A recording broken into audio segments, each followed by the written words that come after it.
بسم اللہ الرحمن الرحیم الحمد للہ وکفا وسلام علی عبادہ الذین اصطفى اما بعد۔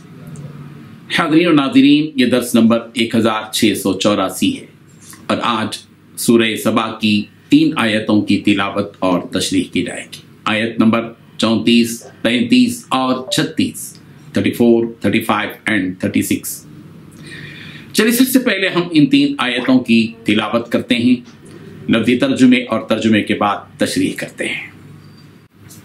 اعوذ باللہ من الشیطان الرجیم، بسم اللہ الرحمن الرحیم۔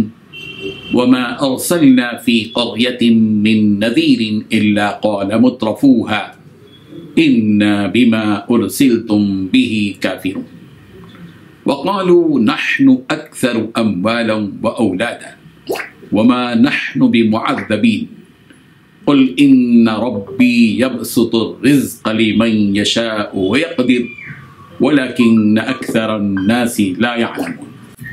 لفظی ترجمہ یوں ہے، وما ارسلنا، اور ہم نے نہیں بھیجا، فی قریۃ، کسی بستی میں، من نذیر، کوئی ڈرانے والا، الا، مگر، قال، کہا، مترفوها، اس کے خوشحال لوگوں نے، انا، بلا شبہ ہم، بما، اس چیز کا کہ ارسلتم، تم بھیجے گئے ہو، بھی اس کے ساتھ، کافرون، انکار کرنے والے ہیں۔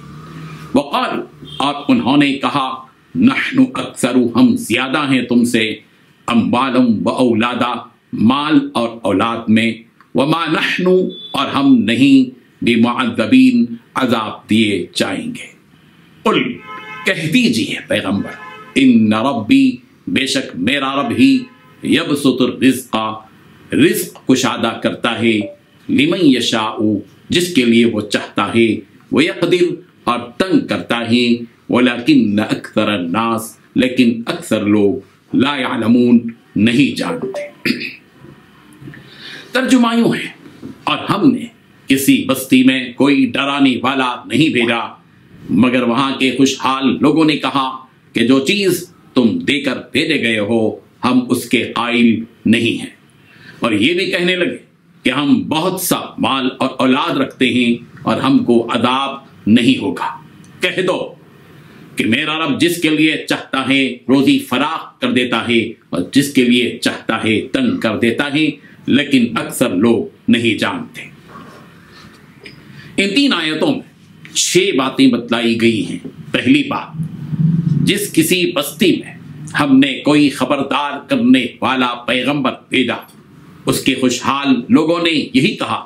دوسری بات، جس پیغام کے ساتھ تمہیں بھیجا گیا ہے ہم اس کو ماننے سے انکار کرتے ہیں۔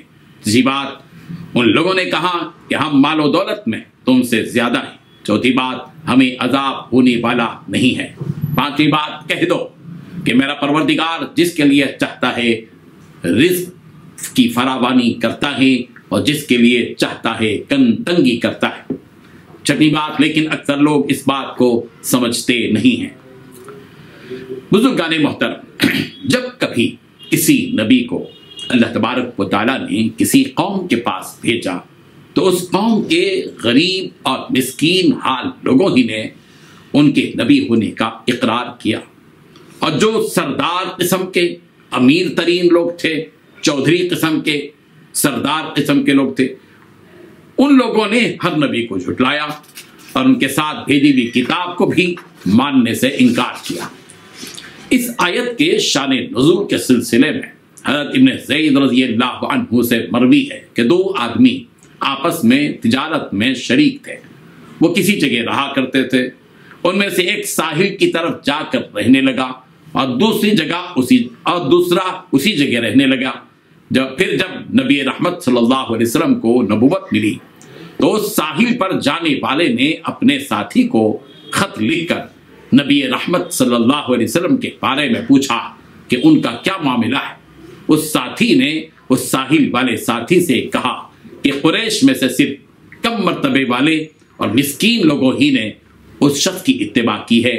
پھر وہ اپنی تجارت چھوڑ کر اس ساتھی کے پاس آیا اور کہنے لگا کہ مجھے ان کا پتہ بتلاؤ، اور وہ شخص قرآن سے پہلے भेजी हुई किताबें पढ़ता था, वो नबी रहमत सल्लल्लाहु अलैहि वसल्लम के पास आया और कहा कि आप किस चीज की दावत देते हैं? आप सल्लल्लाहु अलैहि वसल्लम ने फरमाया कि मैं फुला फुला चीज की दावत देता हूं। फिर उसने ईमान कबूल कर लिया। तो नबी रहमत सल्लल्लाहु अलैहि वसल्लम ने उससे कहा कि तुम्हें उसके बारे में कैसे मालूम हुआ? उसने कहा कि हर नबी की इत्तिबा कम रुतबे वाले और मिस्कीन किस्म के लोग ही करते हैं। फिर अल्लाह तबारक व तआला ने ये आयत नाजिल फरमाई, वमा अरसलना फी क़रयतिन मिन नदीरिन इल्ला क़ाल मुत्रफूहा। तब नबी रहमत सल्लल्लाहु अलैहि वसल्लम ने उस आदमी को बुला भेजा और कहा कि अल्लाह ताला ने तुम्हारी तस्दीक में इस आयत को नाजिल फरमाया है। और सूरह बनी इसराइल की आयत नंबर 16 में भी अल्लाह तबारक व तआला ने फरमाया, व इज़ा अरदना अन नुहलिक क़रयतन अमरना मुत्रफीहा फफसक़ू फीहा फहक़्क़ अलैहा अलक़ौल फदम्मरनाहा तदमीरा।